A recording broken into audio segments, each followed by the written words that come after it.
বিশ্বৰ লগতে ভাৰতবৰ্ষতো বৰ্তমান মহামাৰী কৰোনাই এক ভয়ংকৰ ৰূপ ধাৰণ কৰিছে আৰু এই মহামাৰী কৰোনাৰ পৰা জীৱন ৰক্ষা কৰাৰ কাৰণে এনেদৰে লকডাউন দিয়া হৈছে আৰু এই লকডাউন পৰিসমাপ্তিৰ পিছত ভাৰতবৰ্ষত বিভিন্ন সমস্যাই গা কৰি উঠা পৰিলক্ষিত হ'ব আৰু কিদৰে ভাৰতবৰ্ষৰ এই অৰ্থনৈতিক সমস্যা তাৰ লগতে সামাজিক সমস্যা আৰু শিক্ষা খণ্ডৰ যিবোৰ সমস্যা এতিয়া বৰ্তমান সন্মুখীন হৈ আছে সেই সমস্যাসমূহৰ পৰা কিদৰে পৰিত্ৰাণ পাব সেয়া এক লক্ষণীয় বিষয় যিহেতু বৰ্তমান এই লকডাউনৰ ফলত বিভিন্নজন লোক বিশেষকৈ কৃষিজীৱী লোকসকল যিবিলাকে কৃষিৰ লগত জড়িত তেওঁলোকে বিভিন্ন সমস্যাৰ সন্মুখীন হৈছে তেওঁলোকে কৃষি কাৰ্যত মনোনিৱেশ কৰিব পৰা নাই ঘৰতে থাকিব লগা হৈছে আৰু বিভিন্ন ক্ষুদ্ৰ ব্যৱসায়ীসকল যিবিলাকে ব্যৱসায় কৰি জীৱন যাপন কৰি আছে তেওঁলোকেও বৰ্তমান বিভিন্ন সমস্যাৰ সন্মুখীন হৈছে যেতিয়া লকডাউন পৰিসমাপ্তিৰ পিছত তেওঁলোকে কি কৰিব তেওঁলোকৰ জীৱন ধাৰণা কেনেদৰে পূৰ্বৰ নিচিনা কৰি তুলিব এই ক্ষেত্ৰত তেওঁলোকে বিভিন্ন কাৰ্য হাতত ল'ব লাগিব আৰু বিশেষকৈ ক'ব গ'লে শিক্ষা খণ্ডত বৰ্তমান যিবোৰ সমস্যা দেখা দিছে শিক্ষাৰ্থীসকলে তেওঁলোকৰ ক্লাছসমূহ বাতিল কৰিব লগা হৈছে কিন্তু যদিও ভাৰত চৰকাৰে বা অসম চৰকাৰে তেওঁলোকক অনলাইন ক্লাছ কৰাৰ এক সুযোগ কৰি দিছে তেওঁলোকে ঘৰতে থাকি অনলাইন ক্লাছৰ যোগেদি তেওঁলোকৰ পাঠ্যক্ৰমসমূহ তেওঁলোকৰ অধ্যয়নসমূহ নিয়াৰিকৈ কৰিব পাৰিছে আৰু এই যিটো লকডাউন পৰিসমাপ্তিৰ পিছত যেতিয়া তেওঁলোকে নিজৰ ক্লাছ কৰিব তেতিয়া এই সমস্যাসমূহৰ সমাধানৰ ক্ষেত্ৰত তেওঁলোকে যিবোৰ ক্লাছ তেওঁলোকৰ 2টা বা 3টা ক্লাছ তেওঁলোকে বেছিকৈ কৰিলে তেওঁলোকৰ যিটো শিক্ষা পিছ পৰি আছিলে সেইটো তেওঁলোকৰ আগবাঢ়িব আৰু যিবিলাক মানুহ আছিলে কৰ্মৰ পৰা দূৰত আছে তেওঁলোকে সৰু বুলি কথা নাই সৰু ডাঙৰ সকলো কামেই নিয়াৰিকৈ কৰিব লাগিব আৰু নিজৰ অৰ্থনৈতিক জীৱনটো টনকিয়াল কৰিব লাগিব আৰু আমি এতিয়া যিটো লকডাউনৰ বা কৰোনাৰ কাৰণে আমি সামাজিক দূৰত্ব বজাই ৰাখিছোঁ বা আমি মাস্ক পৰিধান কৰিছোঁ এই লকডাউন পৰিসমাপ্তিৰ পিছতো আমি এই সামাজিক দূৰত্ব বা মাস্ক পৰিধান কৰিব লাগিব আমি য'তেই নাযাওঁ কিয় এই সামাজিক দূৰত্ব মাস্ক আমি পৰিধান কৰোনা মহামাৰীৰ ফলত বৰ্তমান সমগ্ৰ বিশ্বত লকডাউন আৰু এই লকডাউনৰ বাবে এতিয়া সমগ্ৰ মানৱ জীৱন স্থবিৰ হৈ পৰিছে আৰু আমাৰ যি স্বাভাৱিক জীৱন যাত্ৰা আছিল সেই যাত্ৰাক আমি আগবঢ়াই নিবই লাগিব লকডাউনৰ পিছত আমি যথেষ্ট সচেতনতা অৱলম্বন কৰিব লাগিব আমি সামাজিক দূৰত্ব মানি চলিব লাগিব আৰু চাফ চিকুণতা বজাই ৰাখি আমাৰ যি এই স্বাভাৱিক জীৱন যাত্ৰা আছিল সেই জীৱন যাত্ৰাক আমি লকডাউনৰ পিছত আগবঢ়াই নিব লাগিব আৰু এই লকডাউনৰ ফলত সমগ্ৰ বিশ্বৰ যি অৰ্থনৈতিক অৱস্থা এই অৰ্থনৈতিক অৱস্থা অতি দুৰ্বল হৈ পৰিছে এই অৰ্থনৈতিক অৱস্থাটোক সবল কৰিবৰ বাবে আমি প্ৰত্যেকেই নিজৰ ওপৰত নিৰ্ভৰশীল হ'ব লাগিব আমি প্ৰত্যেকেই এখন অৰ্থনৈতিক যুঁজ আৰম্ভ কৰিব লাগিব মই ভাবোঁ যে গ্ৰাম্য অৰ্থনীতিয়ে এই যুঁজখন সবল কৰাৰ ক্ষেত্ৰত যথেষ্ট অৰিহণা আগবঢ়াব আৰু আমি প্ৰত্যেকেই কৃষি ক্ষেত্ৰখনৰ ওপৰত যথেষ্ট গুৰুত্ব আৰোপ কৰিব লাগিব যাতে এই অৰ্থনৈতিক সমস্যাৰ পৰা এটা নতুন সমস্যাৰ সৃষ্টি নহয় যাতে খাদ্যৰ সমস্যাটো যাতে সৃষ্টি নহয় তাৰ বাবে কৃষি খণ্ডৰ ওপৰত আমি অধিক গুৰুত্ব আৰোপ কৰিব লাগিব আৰু আমি প্ৰত্যেকেই স্বনিৰ্ভৰশীল হৈ আমাৰ যি কৰ্মমুখী যাত্ৰা সেই যাত্ৰা আৰম্ভ কৰি অৰ্থনৈতিক অৱস্থাটোক সবল কৰি তুলিব লাগিব ইয়াৰ উপৰি এই লকডাউনৰ ফলত আটাইতকৈ বেছি ক্ষতিগ্ৰস্ত হোৱা এটা খণ্ড হৈছে শিক্ষা খণ্ড ছাত্ৰ ছাত্ৰীসকল শৈক্ষিকভাৱে যথেষ্ট পিছ পৰি গৈছে অৱশ্যে চৰকাৰে এই লকডাউনৰ সময়ছোৱাত শৈক্ষিক ব্যৱস্থাটোক আগবঢ়াই নিবৰ বাবে যথেষ্ট কাৰ্যপন্থা হাতত লৈছে চৰকাৰে অনলাইন পাঠ্যক্ৰমৰ ব্যৱস্থা কৰিছে কিন্তু এই অনলাইন পাঠ্যক্ৰমৰ পৰা বহুতো ছাত্ৰ ছাত্ৰী বঞ্চিত হৈছে আটাইতকৈ বেছি বঞ্চিত হৈছে গ্ৰামাঞ্চলৰ বহুতো ছাত্ৰ ছাত্ৰী গতিকে এই গ্ৰামাঞ্চলসমূহত যিসকল শিক্ষিত যুৱক যুৱতী আছে বা বিভিন্ন বিদ্যালয়ৰ শিক্ষকসকল আছে তেওঁলোকে এই ছাত্ৰ ছাত্ৰীসকল যাতে এই অনলাইন পাঠ্যক্ৰমৰ পৰা বঞ্চিত নহয় অৰ্থাৎ এই লকডাউনৰ সময়ছোৱাত যাতে শিক্ষাৰ পৰা বঞ্চিত নহয় তাৰ বাবে প্ৰত্যেকেই যদি এই ছাত্ৰ ছাত্ৰীসকলৰ বাবে কিবা এটা ব্যৱস্থা গ্ৰহণ কৰে যে মই ভাবোঁ শৈক্ষিক ক্ষেত্ৰখনত সকলো সমানে আগবাঢ়ি যাব পাৰিব আৰু লকডাউন খোলাৰ পিছত পুনৰ স্বাভাৱিক অৱস্থা ঘূৰি অহাৰ পিছত বিদ্যালয়ৰ সময়সমূহ যদি বৰ্ধিত কৰি দিয়া হয় ছাত্ৰ ছাত্ৰীসকল যথেষ্ট আগবাঢ়ি যাব পাৰিব ভাৰতবৰ্ষতে নহয় সমগ্ৰ বিশ্বতে কৰোনাই ত্ৰাসিত কৰি তুলিছে আমি মানৱ জীৱন স্বাভাৱিক অৱস্থালৈ ঘূৰাই আনিবৰ বাবে আমি যুদ্ধকালীন তৎপৰতাৰে আমি কৰ্মজীৱন আৰম্ভ কৰিব লাগিব দ্বিতীয়তে আমি ইয়াৰ প্ৰতিষেধক ওলালেও আমি কিছুমান নীতি নিয়ম মানি চলিব লাগিব সামাজিক দূৰত্ব বজাই ৰখা মাস্ক পৰিধান কৰা পৰিষ্কাৰ পৰিচ্ছন্নতা কৰা আমি সকলোবোৰ মানি চলিব লাগিব তৃতীয়তে বিশ্বৰ পাৰিপাৰ্শ্বিক অৱস্থা স্বাভাৱিক অৱস্থালৈ ঘূৰি আহিছে আমি ইয়াতো লক্ষ্য ৰাখিব লাগিব যেনেকৈ জন্তুসকলে জীৱ জন্তুসকলে যেনেকৈ চৰাই চিৰিকটিসকলে যেনেকৈ মুক্তভাৱে বিচৰণ কৰিছে, আমি মানৱ জাতিয়ে গুৰুত্ব প্ৰদান কৰিব লাগিব। নহ'লে হয়তো ভৱিষ্যত জীৱনত আমি ইয়াতকৈ ডাঙৰ মহামাৰীত আমি সন্মুখীন হ'ব লাগিব। উন্নত অৰ্থনৈতিক এখন দেশৰ ভৱিষ্যত, গতিকে কৰোণাই ধ্বংস কৰা অৰ্থনৈতিক অৱস্থাক আমি পুনৰ টনকিয়াল কৰিবৰ বাবে আমি সকলোৱে হাতে কামে লাগি আমি কৰ্মজীৱন আৰম্ভ কৰিব লাগিব আৰু কৰ্ম বিমুখ নহয়, আমি কৰ্মমুখী হ'ব লাগিব। সম্পূৰ্ণ লকডাউনে কোৱা কৰা ভাৰতৰ অৰ্থনৈতিক সামাজিক অৱস্থা পুনৰ ঘূৰাই আনিবৰ বাবে আমি যথেষ্ট সময়ৰ প্ৰয়োজন হ'ব পাৰে, কিন্তু কেন্দ্ৰীয় হওক বা ৰাজ্য চৰকাৰে হওক, সকলোৱে মিলা প্ৰীতিৰে যদি আমি কামবোৰ যদি নিয়াৰিকৈ আমি কৰিব পাৰোঁ, অৰ্থনৈতিক অৱস্থা আমি পুনৰ উদ্ধাৰ কৰিবৰ বাবে, হয়তো তেতিয়া আমি আকৌ পুনৰ নতুন ভাৰত গঢ়িব পাৰিম। শিক্ষা হৈছে ছাত্ৰ ছাত্ৰীসকলৰ নিৰ্ণায়ক, কিন্তু কৰোণাই এই ব্যৱস্থাটোক ব্যাপক হাৰত প্ৰভাৱ পেলালে। গতিকে এই সময়ত আমি কাকো দোষাৰোপ কৰিব নোৱাৰোঁ। আমি শিক্ষক, অভিভাৱক, ছাত্ৰ ছাত্ৰীসকলে যদি সকলোৱে একান্তভাৱে সহযোগিতা কৰে, তেনেহ'লে আমি শিক্ষাখণ্ডক পুনৰ আমি উদ্ধাৰ কৰিব পাৰিম। শিক্ষা হৈছে জীৱনজোৰা প্ৰক্ৰিয়া। আমি 2-3 মাহ আমি শিক্ষাবৰ্ষ আমি শেষ হৈ গ'ল, ক্ষতি হৈ গৈছে, কিন্তু এনেদৰে মনোভাৱ যদি আমি নিজৰ মগজুত পৰীক্ষা কৰিব লাগিব, তেতিয়া আমি পুনৰ উদ্যমেৰে নিজৰ শিক্ষাখনক আমি আকৌ নতুনকৈ প্ৰতিষ্ঠা কৰিব পাৰিম। বৰ্তমান কৰোণা ভাইৰাছৰ ফলত আমাৰ সাধাৰণ জনজীৱন আমাৰ ব্যাহত হৈ পৰিছে। কৰোণা লকডাউনৰ পিছত আমাৰ পৰিস্থিতি কেনেকুৱা হ'ব? আমি যদি ক'বলৈ যাওঁ, আমি আগতে মুক্ত মনেৰে বিচৰণ কৰিব পাৰিছিলোঁ, কিন্তু এতিয়া আমি মুক্ত মনেৰে আমি ওলাই যাব নোৱাৰোঁ। আমি লগত চেনিটাইজাৰ, মাস্ক আমি ৰাখিবই লাগিব। আৰু আটাইতকৈ ইম্পৰ্টেণ্ট বস্তুটো হৈছে আমি সদায় সামাজিক দূৰত্ব, সামাজিক ব্যৱধান মানি চলিব লাগিব। যিহেতু এই ভাইৰাছ সংক্ৰমণৰ পৰা আমি ৰক্ষা পাবলৈ আমি সামাজিক দূৰত্ব বজাই ৰখাটো আটাইতকৈ গুৰুত্বপূৰ্ণ। ইয়াৰ লগতে আমি ক'বলৈ গ'লে কৰোণা ভাইৰাছৰ ফলত আমাৰ অৰ্থনৈতিক আৰু সামাজিক দিশত কিছু কঠিন হৈ পৰিছে, কাৰণ এই কৰোণা ভাইৰাছৰ সময়ত আৰ্থিক সামাজিক জীৱন আমাৰ পিছ পৰি গৈছে। আমাৰ আন্তঃগাঁথনিসমূহ ভাঙি গৈছে। আমি ইয়াক পুনৰ উদ্ধাৰ কৰাৰ কাৰণে আমি ঘৰতে আমাৰ নিজৰ দেশত আমাৰ সামগ্ৰীসমূহ প্ৰস্তুত কৰিব লাগিব। আমি আমাৰ দেশৰ ঘৰুৱা উৎপাদন বৃদ্ধি কৰিব লাগিব। আৰু ইয়াৰ লগতে আৰু এটা হৈছে যে আমাৰ শিক্ষা দীক্ষা। এই মহামাৰীটোৰ ফলত, কৰোণা মহামাৰীৰ ফলত আমাৰ শিক্ষা জীৱন কিছু পিছ পৰি ৰৈছে। এইটো নহয় যে মানুহৰ শিক্ষা হৈছে জীৱনজোৰা এক প্ৰক্ৰিয়া। শিক্ষাৰ জৰিয়তে আমি আমাৰ ভৱিষ্যত জীৱনটো আগবঢ়াই নিব পাৰোঁ, কিন্তু এই শিক্ষা দীক্ষাৰ ফলত আমি এনেকৈ ক'ব নোৱাৰোঁ যে কৰোণা মহামাৰীৰ ফলত আমি বহুখিনি পিছ পৰি গৈছোঁ। হয়, কৰোণা মহামাৰীৰ ফলত আমি কিছু পিছ পৰিছোঁ, কিন্তু ইয়াৰ কাৰণে আমি আমাক নিজকে প্ৰস্তুত কৰি তুলিব লাগিব। আমি ঘৰতে অধ্যয়ন কৰিব লাগিব, লগতে অনলাইন ক্লাছসমূহ কৰি আছে সেইবোৰত আমি গুৰুত্ব দিব লাগিব।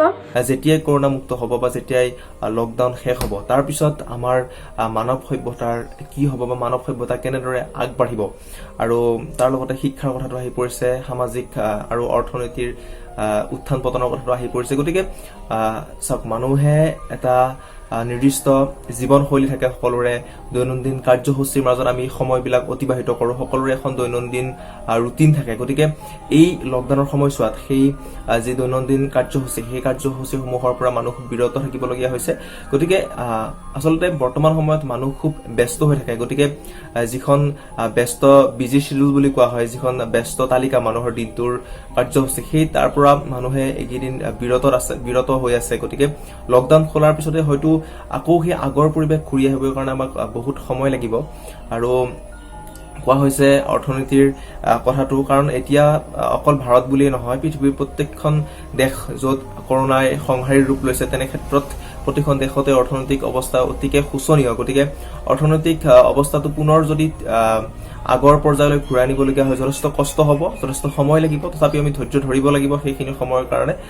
তেনে ক্ষেত্ৰত চৰকাৰে হয়তো কিছু সামগ্ৰীৰ কৰ হয়তো বৃদ্ধি কৰিব, বা কিছু উদ্যোগৰ ক্ষেত্ৰত হয়তো নতুনকৈ কিছু আঁচনি ল'ব, যাতে যিখিনি আমাৰ অৰ্থনৈতিক অৱস্থাত অৰ্থনৈতিক ক্ষেত্ৰখনত প্ৰভাৱ পৰিল বা ক্ষতি হ'ল, সেই ক্ষতিখিনি তেওঁলোকে জোৰা তাপুলি মাৰিবৰ কাৰণে কিছু ব্যৱস্থা ল'ব। গতিকে সেই ব্যৱস্থাখিনি চৰকাৰে চিন্তা কৰিব, চালি জাৰি চাব, যাতে অৰ্থনৈতিক আমাৰ ভেটিটো মজবুত হৈ থাকে, সুদৃঢ় হৈ থাকে।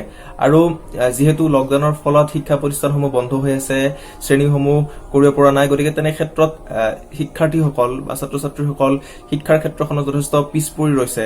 আৰু অৰ্থনৈতিক ক্ষেত্ৰখনৰ কথা ক'বলৈ গ'লে বহু এতিয়া নিবনুৱা হৈ গ'ল, চাকৰিৰ পৰা উলিয়াই দিছে, ব্যক্তিগত খণ্ডৰ যিবিলাক প্ৰতিষ্ঠান থাকে বা উদ্যোগ থাকে তেনে চাকৰিৰ পৰা উলিয়াই দিছে। গতিকে নিবনুৱাৰ সংখ্যা বাঢ়ি গৈছে। গতিকে আৰু কেইবছৰলৈকে চাকৰি নোলাব তাৰ হয়তো কোনো ঠিকনা নাই।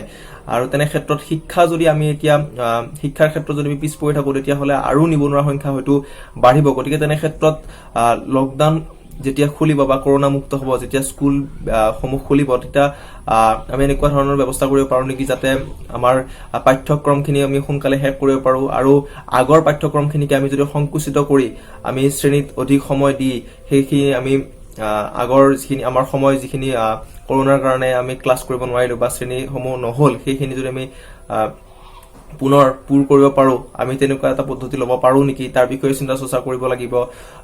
বা কিছু অতিৰিক্ত যিবিলাক আমাৰ বন্ধ থাকে, স্কুল কলেজৰ কিছু বন্ধ যদি নিদিয়াকে হয়, তেতিয়াহ'লে তেনে কিছু ব্যৱস্থা লৈ আমি যদি শিক্ষাবৰ্ষটো পুনৰ যিখিনি আমাৰ ক্ষতি হ'ল সেই ক্ষতিখিনি পূৰণ কৰিব পাৰোঁ, তেনেধৰণৰ হয়তো চিন্তা চৰ্চা এটা চৰকাৰ প্ৰশাসনে হয়তো কৰিব। গতিকে আমি এতিয়াও অধৈৰ্য হোৱাৰ কোনো প্ৰয়োজন নাই, আমি ধৈৰ্য ধৰি থাকিব লাগিব, কাৰণ ভাল দিন আহিবই, সেইটো আমি জয়ী হ'মেই, সেইটো বিশ্বাস ৰাখিলেই হ'ল। গতিকে যিখিনি সমস্যা আহিব আমি একেলগে সকলোৱে মাৰ বান্ধি থিয় দি আমি সেই সমস্যাৰ বিৰুদ্ধে যুঁজ দিব লাগিব। দৰাচলতে লকডাউনৰ পিছত মানৱ জীৱন কি হ'ব সেইটো আমাৰ বাবে এতিয়া ডাঙৰ প্ৰশ্ন হৈ পৰিছে। প্ৰকৃতিয়ে বিভিন্ন সময়ত আমাক বিভিন্ন নিয়ম শিকায়, কিন্তু আমি সদায় সেই নিয়মৰ উলংঘা কৰি আহিছোঁ, আৰু তাৰ বাবে লকডাউনৰ পিছৰ মানৱ জীৱনে বা ভৱিষ্যতৰ মানৱ জীৱনে এটা উচিত শিক্ষা লাভ কৰিলে। বৰ্তমান আমি যিবোৰ নিয়ম নীতি পালন কৰিছোঁ, সামাজিক দূৰত্ব হওক বা পৰিষ্কাৰ পৰিচ্ছন্নতা হওক, এই নিয়মসমূহে অনাগত দিনসমূহত আমাৰ জীৱনত যথেষ্ট প্ৰভাৱ বিস্তাৰ কৰিব, যাৰ ফলত আমি কৰোণাৰ দৰে যিকোনো ভাইৰাছ বা যিকোনো সংক্ৰমিত ৰোগৰ পৰা নিজকে সুৰক্ষিত কৰিব পাৰিম। লকডাউনৰ পিছত সমগ্ৰ পৃথিৱীবাসীয়ে এখন সুন্দৰ সেউজীয়া পৃথিৱী দেখিবলৈ পাব বুলি বিভিন্নজন পৰিৱেশ বিজ্ঞানী ইতিমধ্যে মত পোষণ কৰিছে। লকডাউনৰ পিছত সামাজিক পৰিৱেশত যথেষ্ট পৰিৱৰ্তন আহিব। আমি আগৰ দৰে এঠাইৰ পৰা আন এঠাইলৈ যাব নোৱাৰিম, যথেষ্ট নিয়ম নীতি পালন কৰিব লাগিব। আৰু ইয়াৰ উপৰিও যিসমূহ সামাজিক অনুষ্ঠান হৈ থাকে, হাজাৰ হাজাৰ লাখ লাখ মানুহৰ সমাগম হয়, তেনে ক্ষেত্ৰত ভৱিষ্যতেও সামাজিক দূৰত্বৰ যথেষ্ট প্ৰভাৱ থাকিব। অৰ্থনৈতিক পৰিস্থিতিৰ কথা ক'বলৈ গ'লে বৰ্তমান ভাৰতীয় অৰ্থনীতি সম্পূৰ্ণৰূপে বিধ্বস্ত হৈ পৰিছে। বিভিন্ন ৰাজ্যত কৰ্মচাৰীসমূহক দৰমহা দিব পাৰিব নে নোৱাৰিব তাক লৈ চিন্তিত হৈ পৰিছে। ৰাজ্যসমূহ কেনেকৈ পৰিচালিত কৰিব, কেনেকৈ চলাব তাক লৈ চিন্তাৰ বিষয় হৈ পৰিছে। বিশেষকৈ ঔদ্যোগিক খণ্ডসমূহ সম্পূৰ্ণৰূপে বন্ধ হৈ পৰাত যিমানখিনি উৎপাদন হ'ব লাগিছিলে সিমানখিনি উৎপাদন হোৱা নাই, আৰু উৎপাদন নোহোৱাৰ ফলত বিক্ৰী কমি গৈছে, যাৰ ফলত কৰ কাটলসমূহ সংগ্ৰহ কৰিব পৰা নাই। আমাৰ যিটো লেবাৰ জেনেৰেশ্যন হ'ব লাগিছিলে সিমানখিনি লেবাৰ জেনেৰেশ্যন হোৱা নাই, আৰু লেবাৰ জেনেৰেশ্যন নোহোৱাৰ ফলত ৰেভিনিউ জেনেৰেশ্যন হোৱা নাই। আৰু এইদৰে যদি লকডাউনৰ সময়সীমা বৃদ্ধি হৈ গৈ থাকে, তেতিয়াহ'লে ভাৰতবৰ্ষৰ দৰে উন্নয়নশীল দেশসমূহে ভৱিষ্যতে অৰ্থনীতিৰ সৈতে কিদৰে যুঁজ দিব সেই এক সন্দেহৰ বিষয় হৈ পৰিছে। লকডাউনৰ ফলত কেৱল সামাজিক বা অৰ্থনৈতিক পৰিৱেশতে যে পৰিৱৰ্তন আহিছে তেনে নহয়, শৈক্ষিক দিশতো যথেষ্ট পৰিৱৰ্তন আহি পৰিছে। শৈক্ষিক ব্যৱস্থা পিছুৱাই গৈছে, ল'ৰা ছোৱালীৰ পঢ়া শুনাৰ ক্ষেত্ৰত যথেষ্ট অসুবিধা হৈছে। স্কুল কলেজ আন অনুষ্ঠানসমূহ বন্ধ হৈ থকাত এই ক্ষেত্ৰত চৰকাৰে যথেষ্ট কাৰ্যপন্থা হাতত লৈছে, যদিও কিমান দূৰ সফল হৈছে সেই এক চিন্তাৰ বিষয়, কিয়নো বৰ্তমান যিবোৰ অনলাইন ক্লাছৰ ব্যৱস্থা কৰা হৈছে, বহুত এনেকুৱা ৰাজ্য আছে বা গ্ৰাম্য অঞ্চল আছে য'ত 4G নেটৱৰ্ক নাথাকে, বা বহু দুখীয়া মানুহ আছে যাৰ ঘৰত এণ্ড্ৰইড ফোন নাথাকে। গতিকে তেনে ক্ষেত্ৰত তেওঁলোক কিমান লাভ হৈছে এইটো চিন্তাৰ বিষয়। আৰু এই ক্ষেত্ৰত শিক্ষা পুনৰ উদ্ধাৰৰ বাবে যেতিয়া লকডাউন শেষ হ'ব বা পুনৰ স্কুলসমূহ খুলিব, বিদ্যালয়সমূহ খুলিব, তেনে ক্ষেত্ৰত তেওঁলোকৰ যি পাঠ্যক্ৰমৰ সময়সীমা সেই সময়সীমা যদি পাৰে বৃদ্ধি কৰিব লাগে আৰু দৈনন্দিন ক্লাছসমূহৰ লগতে উমৈহতীয়া ক্লাছ যিটো এক্সট্ৰা ক্লাছ সেই এক্সট্ৰা ক্লাছৰ ব্যৱস্থা কৰিব লাগে যাতে তেওঁলোকে কম সময়ৰ ভিতৰতে নিজৰ আধৰুৱা পাঠ্যক্ৰমখিনি শেষ কৰি পেলাই পৰীক্ষা দিব পাৰে আৰু পৰীক্ষা দি পেলাই তেওঁলোকে আগবাঢ়ি যাব পাৰে। কৰোনা লকডাউনৰ পিছত মানৱ জীৱন তীব্ৰ প্ৰত্যাহ্বানৰ সন্মুখীন হোৱা এক আশংকা কৰা হৈছে আৰু বিশেষকৈ ভাৰতবৰ্ষৰ সামাজিক আৰু অৰ্থনৈতিক দিশটো যথেষ্ট ক্ষতি হোৱাৰ এক সম্ভাৱনীয়তা দেখা গৈছে। এই সমস্যাসমূহৰ উপৰিও আন এক সমস্যা হৈছে আমাৰ শিক্ষা ব্যৱস্থা। যদি শিক্ষা ব্যৱস্থা এনেদৰে চলি থাকে তেতিয়াহ'লে নিশ্চয়কৈ শিক্ষাৰ্থীসকলে যথেষ্ট বাধাৰ সন্মুখীন হোৱা পৰিলক্ষিত হৈছে। কিন্তু আমি এইসমূহ সমস্যাক হতাশ নহয় যদি আমি আমাৰ কৰ্তব্য কৰি যাওঁ, এতিয়াৰ পৰা যদি আমি প্ৰস্তুত হৈ থাকোঁ, আগন্তুক আহিব লগা সমস্যাসমূহৰ ক্ষেত্ৰত আমি যদি প্ৰস্তুত হৈ থাকোঁ তেতিয়াহ'লে নিশ্চয়কৈ আমি এই সমস্যাসমূহৰ সৈতে যুঁজ দিব পাৰিম। বিশেষকৈ এই সমস্যাসমূহৰ ওপৰত যুঁজ দিব লাগিব যিসকল যিসকল ডেকাচাম আছে সেইসকলে। যদি ডেকাচামসকল আমি ওলাই আহোঁ তেতিয়াহ'লে নিশ্চয়কৈ এই সমস্যাসমূহৰ ক্ষেত্ৰত সমাধান আমি পাম। শিক্ষা ব্যৱস্থাৰ ক্ষেত্ৰত এতিয়া দেখিবলৈ পোৱা গৈছে যে এপৰ সহায়ত বিভিন্ন এপৰ মাধ্যমত শিক্ষা দি থকা হৈছে। যেনেদৰে উদাহৰণ হিচাপে জুম এপৰ দ্বাৰা শিক্ষা প্ৰদান কৰি থকা হৈছে। যদি আমি এনেধৰণৰ ব্যৱস্থা কৰি ল'ব পাৰোঁ আমাৰ ঘৰতে বহি যদি আমি আমাৰ কিতাপসমূহ পুংখানুপুংখভাৱে পঢ়ি যাওঁ তেতিয়াহ'লে নিশ্চয়কৈ শিক্ষাৰ্থীসকলৰ যথেষ্ট সুবিধা হ'ব। আৰু পৰীক্ষাৰ ক্ষেত্ৰত নিশ্চয়কৈ চৰকাৰে এই ক্ষেত্ৰত গুৰুত্ব দিব যে পৰীক্ষা অতি সোনকালে আমাৰ পৰীক্ষাসমূহ অনুষ্ঠিত কৰক আৰু ছাত্ৰ ছাত্ৰীসকলে যাতে এই সমস্যাসমূহৰ পৰা হাত সাৰিব পাৰে। আৰু এবাৰ আহিছোঁ অৰ্থনৈতিক ক্ষেত্ৰত যদি আমি স্বাৱলম্বী হ'ব লাগে তেতিয়াহ'লে যি আমাৰ ক্ষুদ্ৰ ব্যৱসায়ীসকল আছে, বিশেষকৈ এইবাৰ এই লকডাউনৰ পৰা ক্ষুদ্ৰ ব্যৱসায়ীসকল যথেষ্ট ক্ষতিগ্ৰস্ত হৈছে আৰু ক্ষুদ্ৰ ব্যৱসায়ীসকলক আমি আমাৰ যি তেওঁলোকৰ ব্যৱসায় যাতে চলিব পাৰে সেই ক্ষেত্ৰত চৰকাৰে ক্ষুদ্ৰ বেংকসকলক আৰু বিশেষকৈ যি শ্ৰমিকসকল আছে শ্ৰমিকসকলৰ এক সমস্যা হৈছে যে শ্ৰমিকসকলে উচিত দৰমহা নাপায়, উচিত তেওঁলোকৰ মজুৰি নাপায়। আৰু বিশেষভাৱে আমাৰ ভাৰতবৰ্ষত চলি আহিছে যে শ্ৰমিকসকলে বিভিন্ন ধৰণৰ আন্দোলন কৰি আহিছে। যদি এই সময়ছোৱাত শ্ৰমিকসকল পুনৰ আন্দোলন কৰিব লগা হয় তেতিয়াহ'লে ভাৰতবৰ্ষত যথেষ্ট এক ডাঙৰ সমস্যা গঢ়ি উঠিব। গতিকে শ্ৰমিকসকলে যাতে আন্দোলন কৰিব নোৱাৰে তাৰ ক্ষেত্ৰত আমি গুৰুত্ব দিব লাগিব। শ্ৰমিকসকলৰ বাবে স্বাস্থ্য আৰু খাদ্যৰ ব্যৱস্থা যাতে তেওঁলোকৰ নাটনি নহয় এই ক্ষেত্ৰত আমি যথেষ্ট গুৰুত্ব দিব লাগিব। আৰু আমি আমাৰ সমস্যাসমূহ সমাধান কৰাৰ ক্ষেত্ৰত অৰ্থনৈতিক সমস্যা সমাধানৰ ক্ষেত্ৰত যাতে একেলগে একেবাৰে আমি আগুৱাই যাব পাৰোঁ তেনেকুৱা এক ব্যৱস্থা আমি হাতত গ্ৰহণ কৰিলে নহ'ব। আমি লাহে অলপকৈ যদি আমি কামসমূহ কৰি যাব পাৰোঁ তেতিয়াহ'লে নিশ্চয়কৈ লকডাউনৰ পিছত আমাৰ ভাৰতবৰ্ষ পুনৰ আগৰ অৱস্থালৈ ঘূৰি আহিব বা আগতকৈ ভাল অৱস্থা পাব। কৰোনা লকডাউনৰ পিছত মানৱ জীৱনলৈ যথেষ্ট প্ৰত্যাহ্বান আহিব। বিজ্ঞানীসকলৰ মতে 12 মাহ মানে ভেকচিন প্ৰস্তুত নোহোৱালৈকে ইয়াৰ ক্ৰিয়া প্ৰতিক্ৰিয়াসমূহ কম বেছি পৰিমাণে থাকিব। গতিকে এই মহামাৰীক প্ৰতিহত কৰাৰ স্বাৰ্থত আমি শাৰীৰিক আৰু মানসিকভাৱে প্ৰস্তুত হৈ কাম কৰিব লাগিব। উন্নত দেশ হিচাপে ফিতাহী মাৰি পৰা দেশসমূহ ক্ষীণত হ'ব। এটা কথা ঠিক যে একবিংশ শতিকাৰ সকলো গাম্ভীৰ্যতা শেষ হ'ব, এটা নতুন যুগৰ সূচনা হ'ব। কৰোনাই মানৱ জীৱনলৈ আঘাত সানিছে যদিও পৃথিৱীৰ প্ৰদূষণ বহু পৰিমাণে কমি আহিছে। এটা আশাৰ ৰঙে দেখিব পোৱা যায় যে পৃথিৱীৰ আয়ুস কিছু পৰিমাণে বাঢ়িব। ভাৰতৰ সামাজিক অৱস্থা শোচনীয় নহ'লেও কিছু ক্ষতি হ'ব, কিয়নো কৰোনাৰ ভয়াৱহতাই উন্নয়নৰ গতি তীব্ৰতৰ কৰা সকলো কাম কাজ বাধা দিছে। সকলো ধৰণৰ শ্ৰমিক ঘৰমুৱা হৈছে আৰু এই লোকসকল উভতি যোৱাৰ ইমান সহজ নহ'ব। গতিকে তেওঁলোকৰ ঘৰখন লগতে তেওঁলোকৰ কাম কাজ কৰা ঠাইসমূহ উন্নয়নৰ স্থবিৰ হ'ব। এই সময়ছোৱাত যদি বিশেষ পদক্ষেপ লোৱা নহয় তেতিয়া নিবনুৱাসকলো এক ডাঙৰ চিন্তা হৈ পৰিব। লগে লগে অৰ্থনৈতিক অৱস্থাও বেয়া হ'ব। সেয়েহে সামাজিক আৰু অৰ্থনৈতিক দুয়োটাৰ ক্ষেত্ৰত একে গুৰুত্ব দিলে নিশ্চয় সফল হ'ব পাৰিম। শিক্ষাৰ্থীসকল যথেষ্ট প্ৰত্যাহ্বানৰ সন্মুখীন হ'ব, বিশেষকৈ মেট্ৰিক পৰীক্ষাৰ পৰীক্ষাৰ্থীসকল, হায়াৰ ছেকেণ্ডেৰী ফাইনেল দিয়া পৰীক্ষাৰ্থীসকল আৰু 6th ছেমিষ্টাৰ মহাবিদ্যালয়ৰ 6th ছেমিষ্টাৰৰ ফাইনেল ইয়াৰৰ পৰীক্ষাৰ্থীসকল। এই ক্ষেত্ৰত এক শিক্ষানীতি প্ৰৱৰ্তন কৰিব লাগে গোটেই স্কুল, কলেজ, শিক্ষানুষ্ঠান, উচ্চ শিক্ষা প্ৰতিষ্ঠানসমূহত। Admission, form fill up, result একেলগে দিয়াৰ একেটা এপৰ বা একেটা লিংকৰ জৰিয়তে দিয়াৰ ব্যৱস্থা কৰিব লাগে। আৰু চকু ৰাখিব লাগে যে কোনো ধৰণৰ লিংকটো বা এপটো ছাৰ্ভাৰ ডাউন নহয়। ইয়াৰ ওপৰত চকু ৰাখি কামসমূহ কৰিব লাগে আৰু তেতিয়াহে হয়তো এই শিক্ষাৰ নীতি, এই শিক্ষা ব্যৱস্থাটো উন্নয়ন হ'ব আৰু শিক্ষা ব্যৱস্থাটো অগ্ৰগতি সম্ভৱ হ'ব। 2024 চনৰ ভিতৰত 5 লাখ কোটি টকাৰ অৰ্থনীতিৰ সপোন দেখা ভাৰতবৰ্ষ আজি প্ৰথমবাৰৰ বাবে স্বৰাজত্বৰ কালত এনেকুৱা বিপৰ্যয়ৰ সন্মুখীন হৈছে। সৃষ্ট কোভিড-19ৰ বাবে গোটেই ভাৰতবৰ্ষৰ অৰ্থনৈতিক, সামাজিক, শৈক্ষিক সকলো দিশেই তছনছ হৈ পৰিছে। এক সমীক্ষা মতে 8.78 লাখ কোটি টকা ভাৰত চৰকাৰৰ লোকচান হোৱাৰ সম্ভাৱনা আছে। এই লোকচান মুখীমূৰ কৰিবলৈ ভাৰত চৰকাৰে 2 লাখ কোটি টকাৰ এক পেকেজ ঘোষণা কৰিছে যদিও আমাক যথেষ্ট ধৰণৰ সময়ৰ প্ৰয়োজন আহি পৰিব। যা হওক শৈক্ষিক ক্ষেত্ৰত আমাৰ বিশেষ কৰিবলগীয়া বহুত আছে, কাৰণ আজি 2 মাহ ধৰি আমাৰ শৈক্ষিক খণ্ড লকডাউনত আবদ্ধ।